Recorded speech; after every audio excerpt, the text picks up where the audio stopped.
The colony ship Horizon had been orbiting the ocean planet Aquarius 9 for 3 weeks now. Initial scans had shown the planet to be Earth-like, with a slightly higher oxygen content and 87% water coverage, perfect for humanity's expansion needs. Captain Alex Miller stood at the observation deck, watching the science team's shuttle return from the surface. This would be their 4th expedition, and so far, all readings indicated a habitable environment. The only anomaly was the peculiar bioluminescence that appeared in the oceans at night, beautiful, entrancing, but ultimately deemed harmless by the preliminary reports. "Shuttle docking complete, Captain," announced the comms officer. "Good. Have Dr. Thomas report to me immediately with the findings." The science team's leader, Dr. James Thomas, arrived 15 minutes later, his usual enthusiasm notably dampened. "Something wrong, Doctor?" asked Miller. Thomas placed a data pad on the table. "The planet is perfect, Captain. Too perfect." "Explain." "The water chemistry, the atmosphere, the temperature variations, they're all within optimal parameters for human habitation.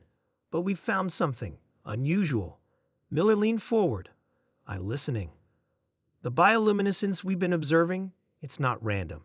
It follows patterns, intelligent patterns." Miller's brow furrowed. "Are you suggesting sentience?" "I'm suggesting we might not be alone down there." Thomas pulled up a holographic display showing footage from their underwater drone. "Watch this." The footage showed the ocean at night, illuminated by swirling patterns of blue-green light. As the drone moved deeper, the lights seemed to react, forming concentric circles around it. "The patterns changed when we sent in the unmanned probe," Thomas continued. "They were studying it. And when Mark decided to take a swim yesterday evening." "He went swimming? Against protocol?" Thomas nodded grimly.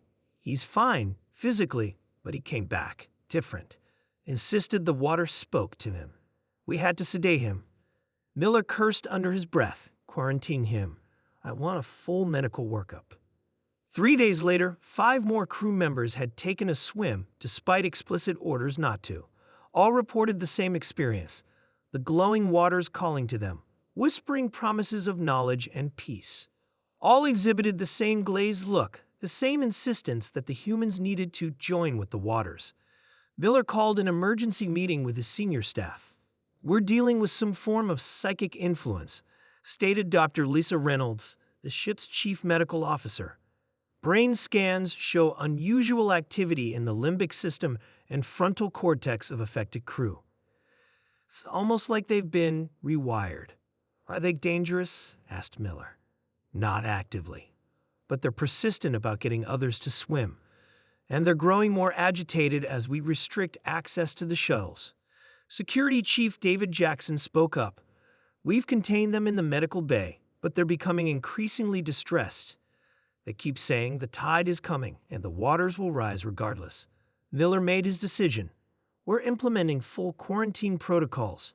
No one goes to the surface without my direct authorization, and I want constant monitoring of all affected personnel."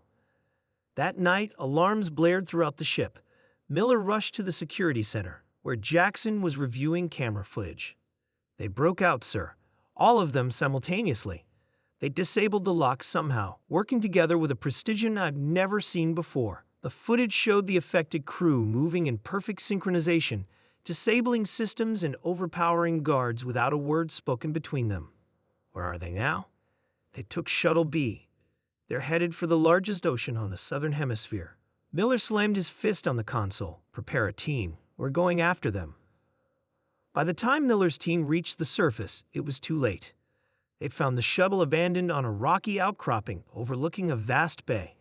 The water below pulsed with intense light, brighter than anything they'd recorded before. Through binoculars, Miller watched in horror as his crew members waded into the glowing water, arms outstretched in welcome. As each one submerged, the lights swirled around them, then they disappeared beneath the surface. "Sir," one of the security team whispered, pointing skyward. Above them, visible even in the planet's twilight, thousands of objects were descending through the atmosphere, objects that hadn't been there during their orbital scans.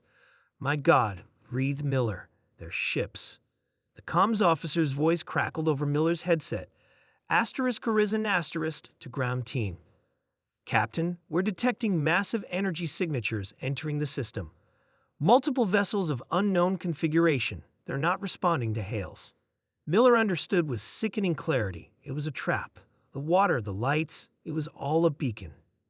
As the alien ships descended, the ocean began to churn.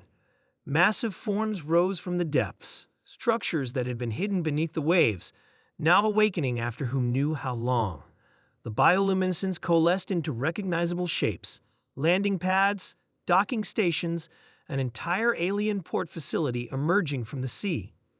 Fall back to the shuttle, Miller ordered. We're leaving, now. Back on the asterisk horizon asterisk, Miller addressed what remained of his crew. The entity in the water was a sentinel, he explained, showing the sensor readings they'd gathered. A networked intelligence left behind to signal when suitable hosts arrived. Our people who swam at night? They weren't just influenced. They were assimilated, transformed into living transmitters. What do we do now, sir? Someone asked. Miller looked at the tactical display, where the alien fleet was spreading across Aquarius 9's oceans, more rising from the depths with each passing hour. We warn Earth. We tell them why you never swim at night on a world that's not your own. Then we find a way to fight back, because humanity doesn't surrender its people so easily. As the asterisk horizon asterisk broke orbit, accelerating toward the jump point that would take them home, Miller made a solemn promise to the crew members they'd lost. Humanity would return, and the entities that had taken their people would learn that humans were dangerous when protecting their own. Behind them, the oceans of Aquarius 9 glowed brighter than ever, calling out to stars beyond, and finding only silence as the warning spread among human vessels. On strange worlds with beautiful waters, you never, ever swim at night.